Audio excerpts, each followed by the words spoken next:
All right, we'll get started. Good day. Welcome to this IPCOS webinar on the value of PID tuning and APC Advanced Process Control. My name is Edwin Weetink. I am the Advanced Process Control Business Unit Manager within IPCOS, responsible for IPCOS process control services and products worldwide. I've been active in the process control field since 1992, so more than 23 years. In this webinar, we will share our thoughts on the value of PID loop tuning and advanced process control. I'll start with a very brief introduction of IPCOS for those of you that haven't worked with us before. And after that, we'll get into the topic of PID loop tuning. I'll discuss how PID loops are being used in practice based on our engagements with many different customers. I'll also spend some time on discussing how different customers do PID loop performance improvement projects in order to get the PID loop performance to a high level for the entire plant.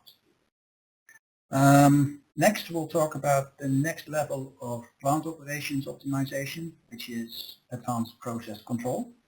And then I'll finish off with giving you some real cases that we see in practice on PID loop performance improvements and advanced process control applications. On the logistics, all participants are muted. If you would like to ask questions, then please do so via your Q&A chat window in WebEx. And I'll address those questions at the end of this webinar. And if we run out of time, I'll make sure to address your questions after the webinar via email or via phone. Okay, as I said, I'll start with a very quick introduction of IPCOS. We are a company that provides expert process control services. We combine in-depth process knowledge and operational experience with state-of-the-art process control. Our business is a people business. The knowledge and the experience of our people is what brings value to our customers. So that's why we always show a picture of our team. These are the people that make the difference for our customers. And by the way, in the background you see a very nice building behind the team. That is not our office. All right. We have 5 offices in Europe, Middle East and India, but we're active really all over the world on every continent. It's fair to say, however, that most of our activities are in the Middle East and in Europe. In regions where we don't have an office, we work with local partners who can provide first-line support to our customers and be the first interface to our customers. IPCOS is an independent services provider. We provide services to customers for any type of DCS and any type of advanced process control software. We do studies, we do audits, we do PID tuning and maintenance of the PID loops. We do advanced process control, and we provide training on process control.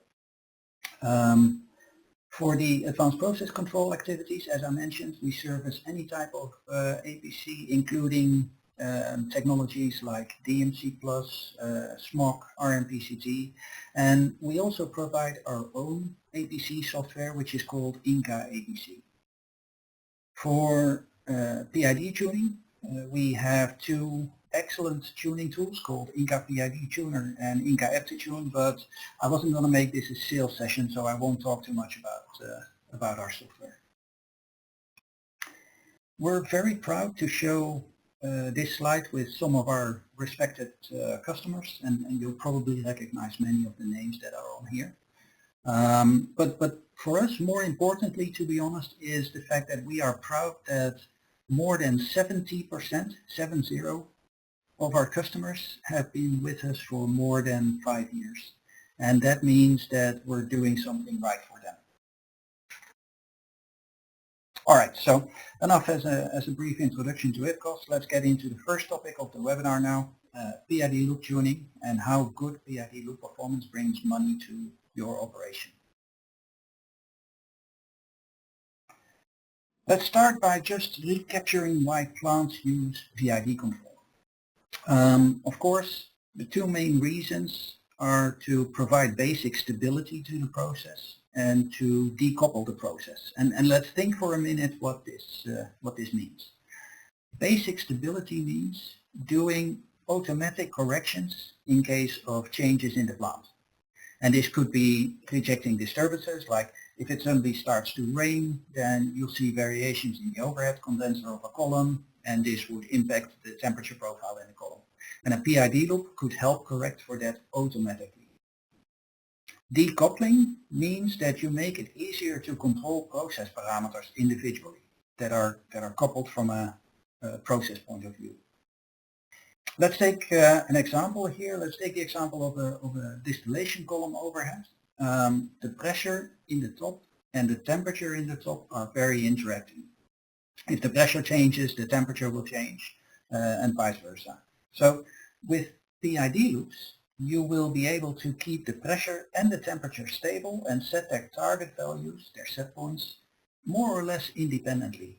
That's what we mean by decoupling. Now, in the ideal world, you would like your process to run steady with no disturbances and without the need to make any changes to the process parameters whatsoever.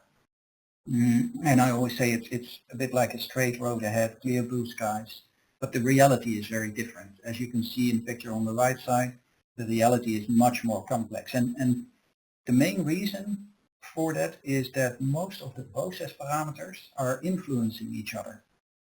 In control terms, we say that the process is multivariable. If you change one parameter, many other parameters will change as well. And that's one of the main reasons why PID loop performance is something that isn't as straightforward, as simple as many people would think or expect. Because the performance of one particular PID loop will very often depend on the performance of other loops. So, in many cases, it might be impossible to tune one loop correctly if the other loops around it have not been optimized. And this goes further than just the tuning in auto mode. A PID loop should remain stable even if other loops around it are taken into manual. Take again the pressure and temperature at the top of a column. It could well be that if you tune both the PID loops very tightly, that both the loops are working well. But as soon as you take one of them into manual, the other loop starts to oscillate. And therefore, we consider PID tuning a real multivariable problem.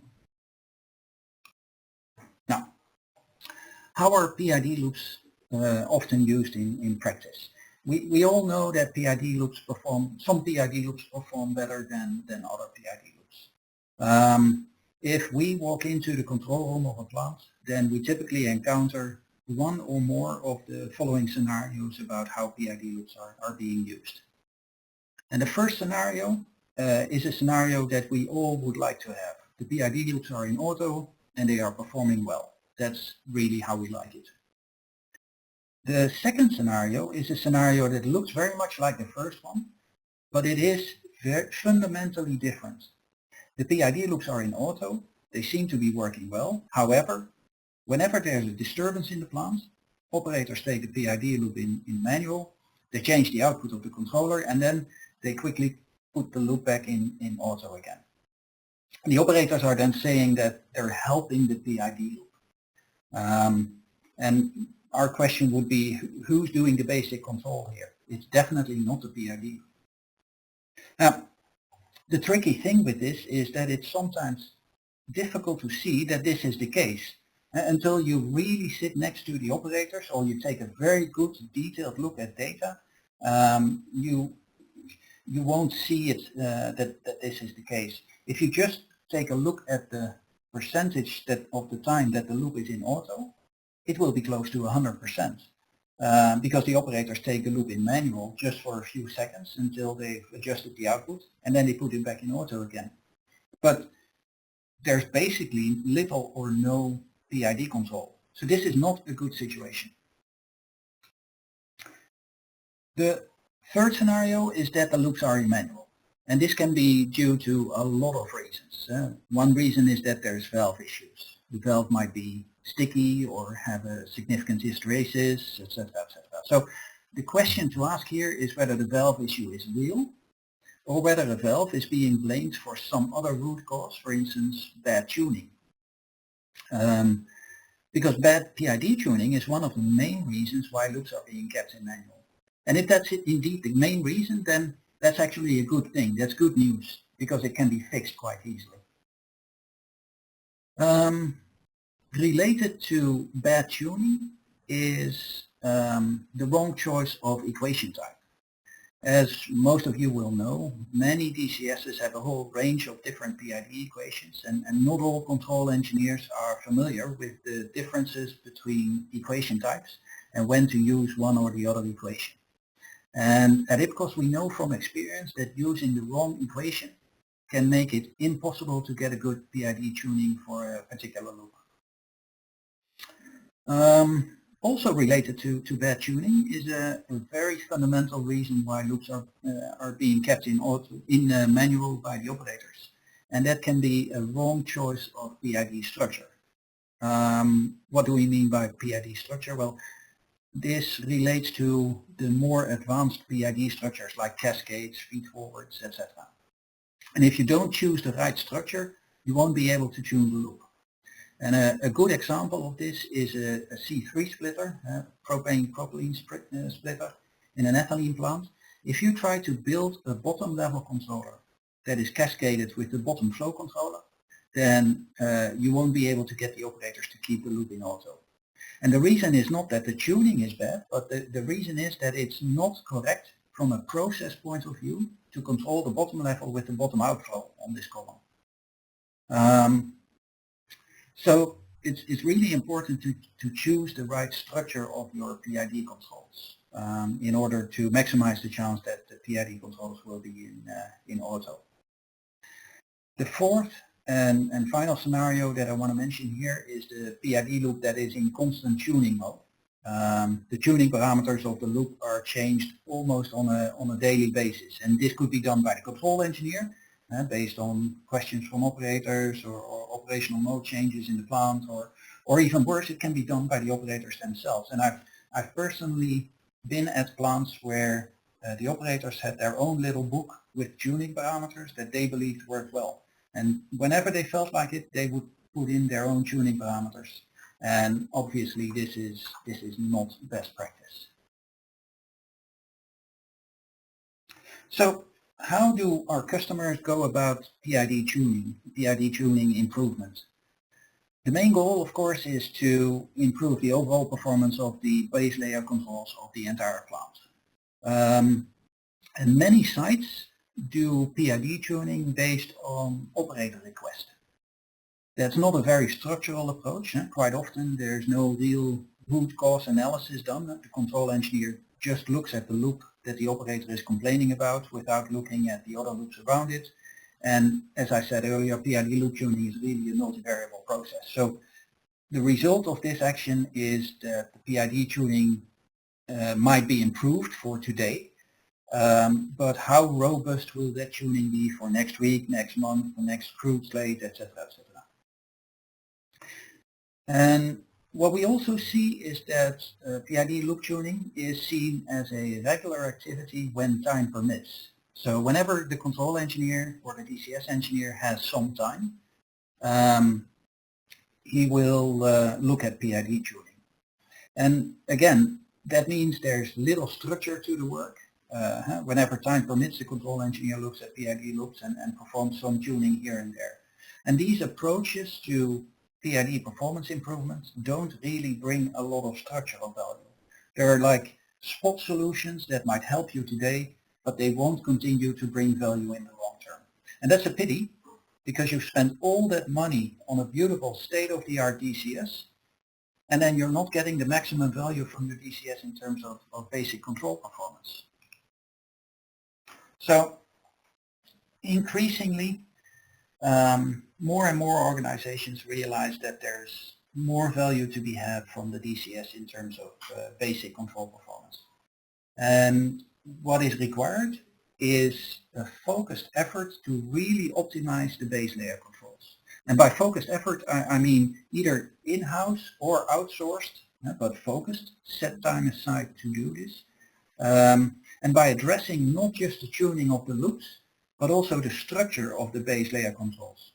So remember the cascades, the equation types, this all matters. And it all needs to be done in a multivariable sense, keeping in mind that the process that you're trying to control is truly a multivariable process in which many things will change if you just change one parameter. And therefore, thorough process understanding is required. You have to understand the process.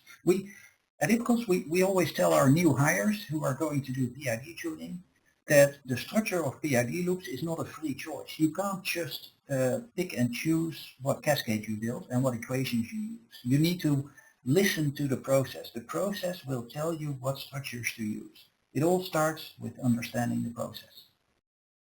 Now, if you do this structured effort to improve the base layer control performance, what do you get? It's back to the original reasons why you would use PID loops in the first place. It's significant stability gains, which can give you higher throughput, better quality, less energy consumption, less alarms, less wear and tear, and catalyst deactivation due to less temperature excursions, etc., etc. It will also give you higher service factors of PID loops, which will definitely keep the management happy as well. It will give you more decoupling in your process, and last but not least, it gives you happy operators, because for them it becomes a lot easier to control the process. Now, the topic of this webinar is not to discuss the details of PID loop tuning, but I thought I'd share these best practices with you in any way. The first best practice for PID performance improvement is to always separate the safety and control functions. If you have safety functions connected to a particular process variable, make sure that the safety function and the PID control function are implemented separately, so that whenever you change the PID controller structure or the tuning, that doesn't interfere with your safety functions. Another thing to keep in mind is that you need to know the limits of PID control. PID control is what we call a CISO strategy, single input, single output. You can control a single variable with one other single variable. And heavily interacting processes might not be controllable by PID controllers. Good examples are exothermic reactors with interbed quench flows. Controlling the bed temperatures is often impossible in a robust, stable way with PID controllers because of the highly interactive dynamics in the process. Be aware of instrumentation you have. Consider the accuracy, the reliability of your instrumentation, and don't over-rely on the instruments. This could lead to lots of instability. I touched on the importance of process understanding already. Think process, not control engineering. Solving a problem in an industrial plant is not a control engineering challenge, it's a process challenge. And control engineers coming out of university often have been taught that control engineering is a matter of using mathematics to solve a problem based on data. And I can tell you that's a recipe for disaster. You have to understand the process and let the process tell you what control strategy is right for the problem you're looking at. Another thing to keep in mind, very important as well, is keep it simple. Make sure that whatever control structure you build is a simple one so that people understand it and can maintain it. In our experience, the more complex the structure is, the less value it will generate in the long term. Another one that we see people fall into a lot is solve, don't relocate. As mentioned before, a process is multivariable, and as a result, stabilizing the process at one point might push the problem further downstream. You've probably all seen cases where a fluctuating vessel level was stabilized by better tuning of the level controller in the vessel, but as a result the feed to the column downstream was now much more fluctuating, causing lots of issues in the column operation. So that's a nice example of relocation of a problem instead of solving a problem. And all of the above guidelines really point to one single most important thing. You have to make sure that you find the root cause of a PID tuning problem. If a PID loop is not performing well or is constantly in manual, you have to look at the root cause of that. Don't just assume it's a matter of changing the tuning. Look at the process, look at the instrumentation, etc., etc. Very important. Now, once you've found the root cause of a bad performing PID loop, you can define what the solution to the problem is. And if tuning is important, if tuning is the solution, then you need to make sure that you do the tuning in a very efficient and structured way. Don't use trial and error, because if you do that, you'll never stop wondering whether it can be better. Make sure you use the tools that allow you to do one-shot tuning, including for cascade loops, and make sure that the tool you use allows you to analyze the robustness of a loop, including the influence of other loops around it. So again, think of the retuning of the top temperature controller in a column. If you need to make sure that it stays robust, even if the pressure controller in the column is taken into manual. So that type of robustness analysis is important. If a new structure of the PID controls is the solution, then you have to make sure that the structure is simple and logical. And also make sure that the operators get trained. Explain to them why the structure was changed. Explain to them how to use the new structure.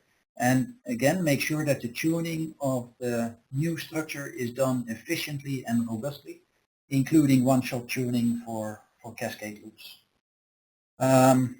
Always document the changes you make. Also important, preferably use a tuning tool that documents the changes for you. So I guess all of this points in the direction of efficiency. Efficiency in this step is very important. You need to be able to rely on a tool that gives you the optimal tuning and a good insight in robustness without having to go through an iterative process of trying many different sets of tuning parameters.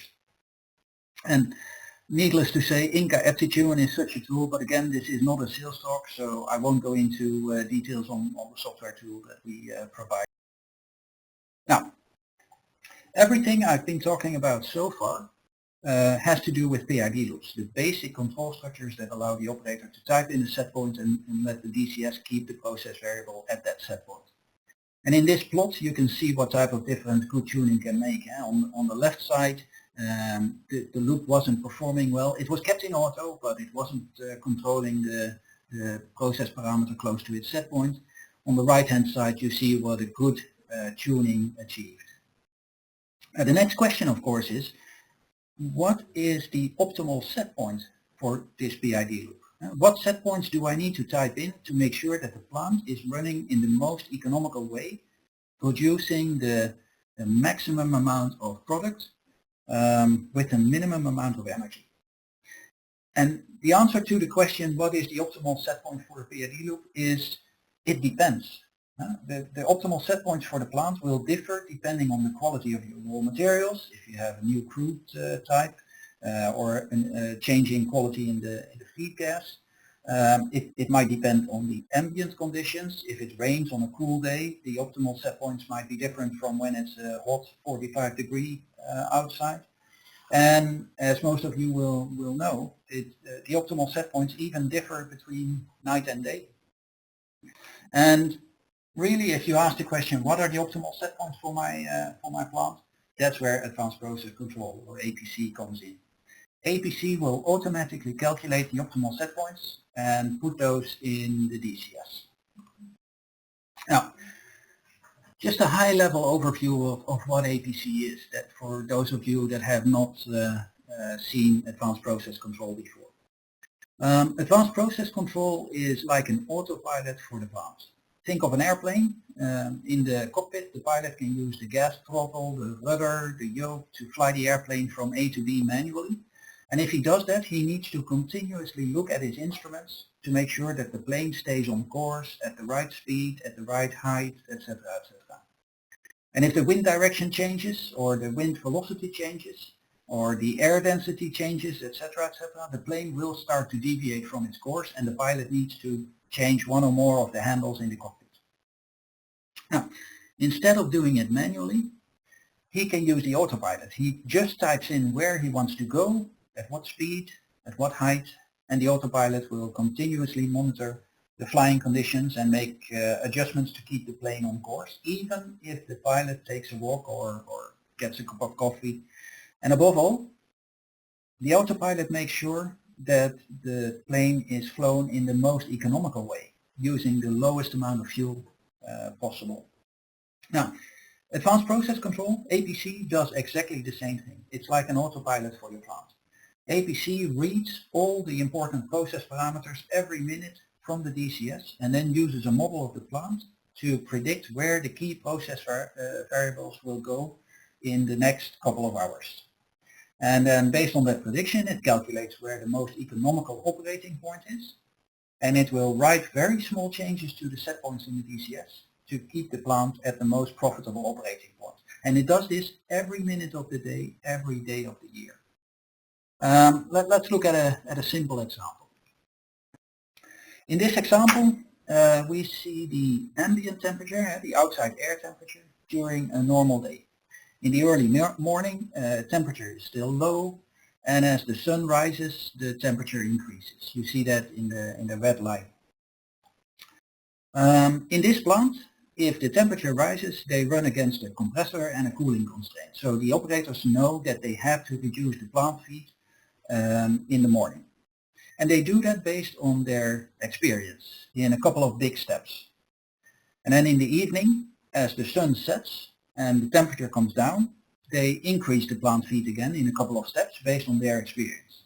And the timing of the steps they make can depend on many things, including things like did they have a coffee break or interrupts from field operators or other staff coming into the control room, signing work orders, etc., etc.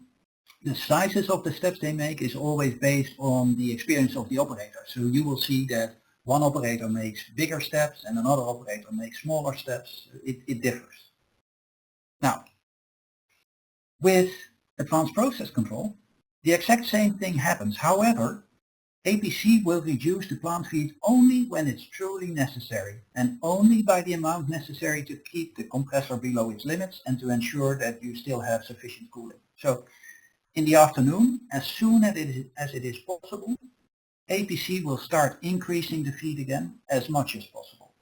So in this picture, the blue area here is additional production, simply as a result of APC making the adjustments on a minute-by-minute basis every minute of the day. And if you do this every day of the year, this means a lot of money, a lot of additional throughput, a lot of energy efficiency. So what are the type of benefits that you typically get from Advanced Process Control? First and foremost, you get lots of improved stability in the plant. And this gives you improved reliability of the plant. You get less excursions, less temperature swings, etc., pressure swings. And also you will have less operator interventions. So the chance of human error is drastically reduced as well. The production levels and the product yields increase. Typical numbers range from 2% to 5% increased production. You also get increased efficiency, which means less energy consumption. The steam consumption is reduced, for instance. Heat recovery is improved, etc., etc. Also increasingly important are the emissions of a plant. With improved energy efficiency, you automatically get the benefit of reduced emissions. So APC also reduces the emissions of the plant. And last but not least, APC will cause the number of alarms to be reduced drastically, again because of the increased stability of operation. So all these benefits make that a typical APC project will pay back within 3 to 12 months time. So it's a very high payback at a very low risk. Now, looking at the highlights of an APC implementation project, I'd like to mention just a few just a few points. When we do an APC project, we always start with optimizing the base layer control, so tuning the PID loops. For us, in an APC project, tuning PID loops is the very first step. So circling back to the importance of having good PID loops, you get that for free almost if you do an APC project. The typical APC project takes approximately 6 to 12 months to implement, depending on the scope of the project, how big is the unit that we put APC on. And the typical scope of an APC application would be one processing unit, for instance, a crude unit or a hydrocracker or an ammonia plant or an LAB plant, etc., etc. Now, if you look at how most of our customers go about justifying the investment for APC, we see that many customers ask us to perform a feasibility and benefit study in which we check the technical feasibility and the economic benefits from applying APC on a unit. If we do such a benefit study, then we are often able to guarantee the benefits, which means that the implementation project contract value will be adjusted based on the benefits guarantee. Now, remember that implementing APC is not about software. Implementing APC is about process knowledge. In order to implement a successful APC application, you have to understand the process and its operation. Without understanding the specifics of the process, it's impossible to do a good APC job. And we can tell from experience, every plant is different. So even if we have done 20 ammonia plants and 30 crude units, we know that your ammonia plant or your crude unit will be different from the ones that we've seen before. And that's because for APC, the devil is in the details, so we recognize that your plant is unique.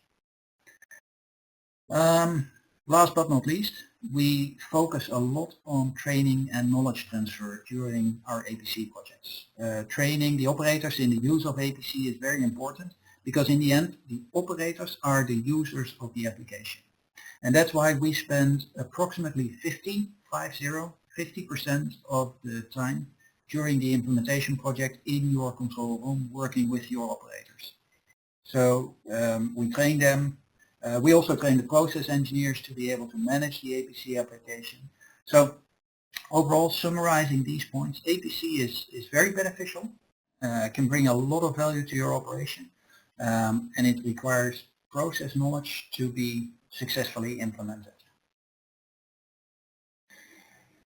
Okay, let's look at two real case studies. I'll present one case study on PID tuning, and I'll present one case study on advanced process control. And this first one is a PID tuning case study. And in this study we did in this project I should say, we did a PID tuning project for a gas plant in Saudi Arabia.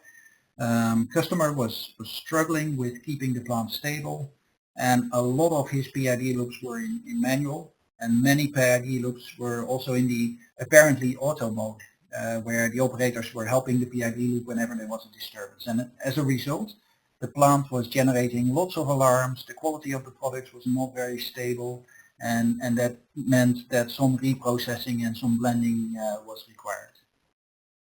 Now, here's some of the before and after plots of the work we did. In this slide, you see some temperatures of the hot oil circuits. You see lots of variation in the temperatures of the hot oil circuit before we did the project. So on the left-hand side, before this area and this area, you see a lot of variation in the temperature, and you can imagine that these variations were causing a lot of disturbances in the rest of the plant as well. And after we did the PID tuning project, you see that the temperatures were very, very stable, and that of course stabilized the entire operation of the entire gas plant. Another benefit was clearly visible around the propane compressor. The propane compressor suction pressure was normally kept in manual because operators did not like the tuning of the loop that was put in originally. You see the red line, that's the output of the compressor suction pressure controller, and the green line is the suction pressure itself. and you can see how the suction pressure was very much fluctuating when the valve was kept in manual. And after we tuned it, you see the pressure being very stable and the valve being quietly controlled. And this added a lot of stability to the operation of the compressor and the entire plant. And you can also imagine what this does to the reliability of the compressor, of course.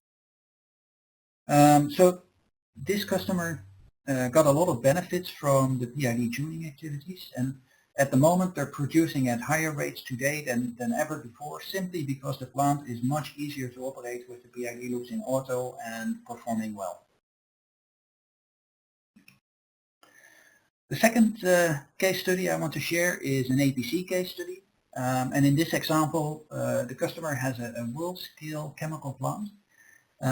They are gas limited, so they can't increase the gas feed to the plant. The natural gas that they get is used as feed gas and as fuel gas to the plant, but the total amount of gas they can use is limited.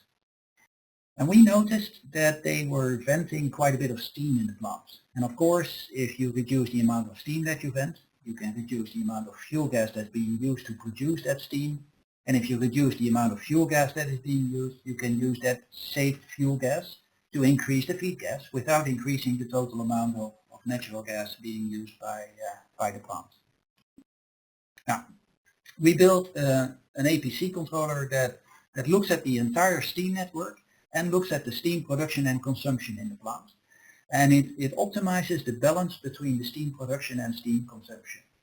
You can see here how the low pressure steam header pressure was fluctuating before the project on the left side.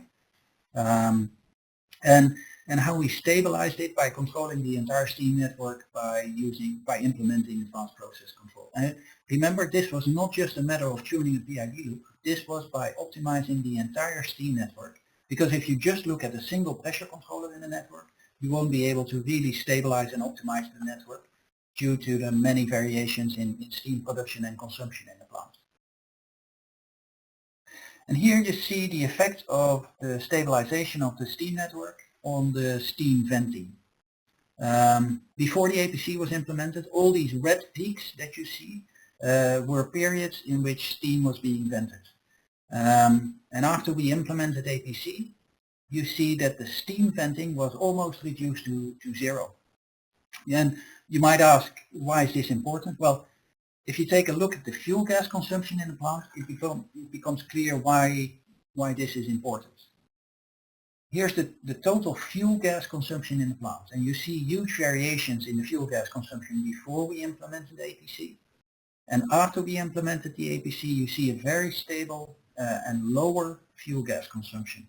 And remember what I said a couple of slides ago, this plant was gas limited. So every molecule of fuel gas that is being saved can be used as feed gas to produce valuable product.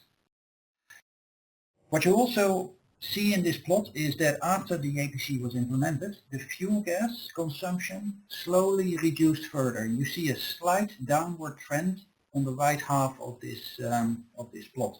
And that's because the operators got used to using the APC application, and they were starting to adjust some limits in the plant closer to the real limits of the plant.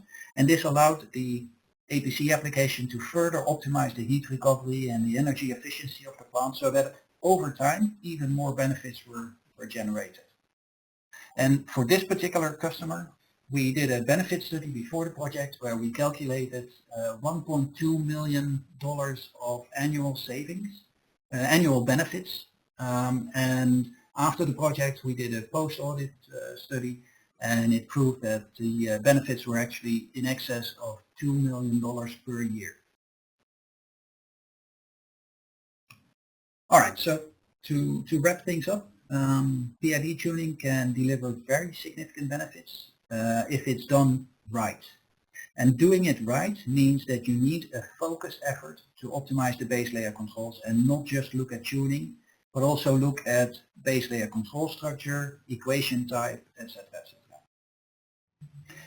One level up in terms of optimizing your operation is advanced process control, which is sort of an autopilot for your plant.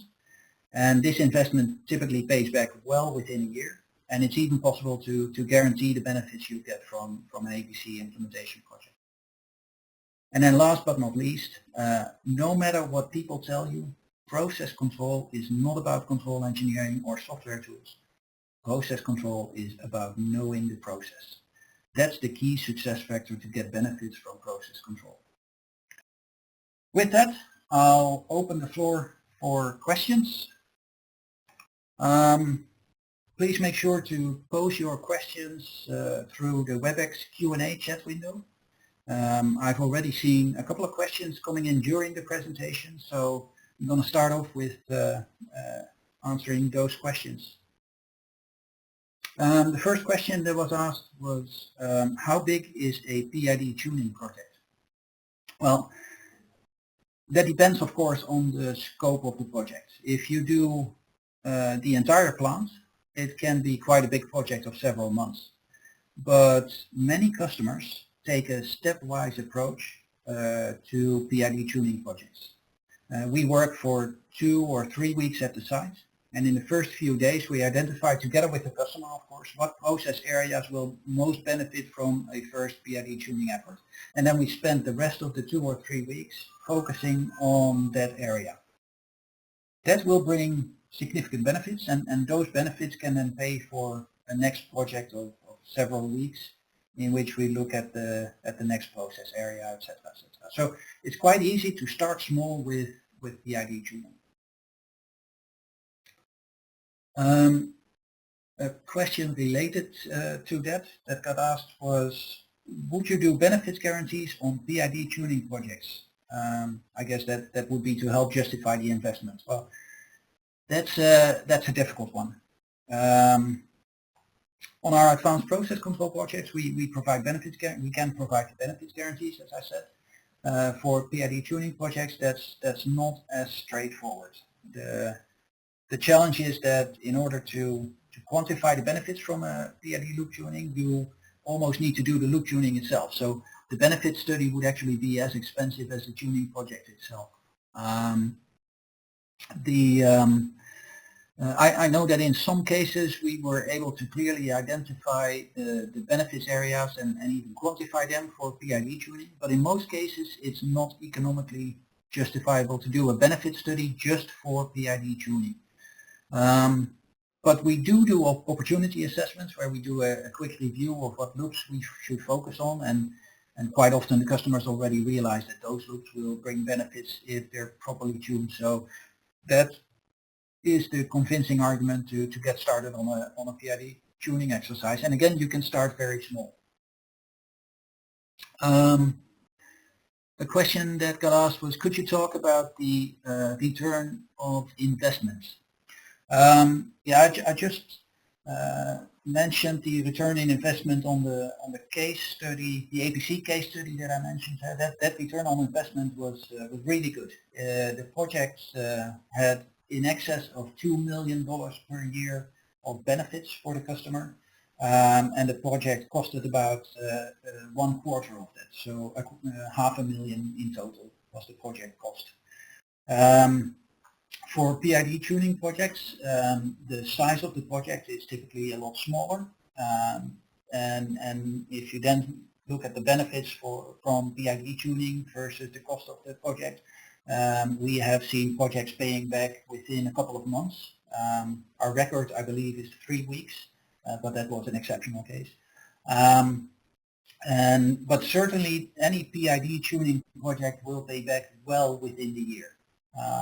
We've never done a PID tuning project where the benefits from the PID tuning were paying back or generated a payback that was higher than 1 year. It has always been shorter than 1 year.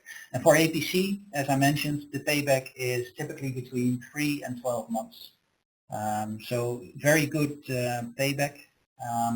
And the benefit of doing APC projects, as I said, is that in many cases we can actually guarantee the benefits. Following on from that question, I guess, is the question that got asked, what is the cost of a project? Well, it wasn't specified whether you mean a PID tuning project or an APC implementation, but in both cases it's a bit difficult to answer. Let me give you some ranges. PID tuning project of a couple of weeks, you will be looking at anywhere between $20,000 and $40,000 plus travel and living expenses, and that would be to cover one specific process area, not the entire plant, of course. This will be in the stepwise approach.